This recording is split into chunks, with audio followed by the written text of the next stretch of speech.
Bangladesh premier league BPL 2025-এর ঢাকা পর্বে ব্যাটসম্যানদের দাপট ছিল চোখে পড়ার মতো। সর্বোচ্চ রান সংগ্রাহকদের তালিকায় শীর্ষে 5 ব্যাটসম্যানদের মধ্যে 3 জনই বাংলাদেশি। চলুন এক নজরে দেখে নেই কারা তারা। 5 নম্বরে আছেন সাইফ হাসান, রংপুর রাইডার্স, 3 ম্যাচে 106 রান করেছেন তিনি।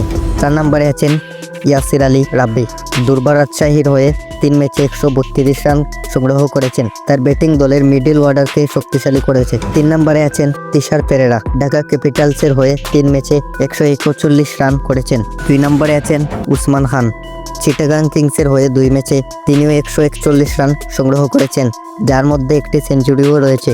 1 নম্বরে আছেন এনামুল হক বিজয়, দুর্বার রাজশাহীর হয়ে 3 ম্যাচে 146 রান করে শীর্ষে রয়েছেন তিনি। তার ধারাবাহিক পারফরমেন্স দলকে শক্তিশালী করেছে।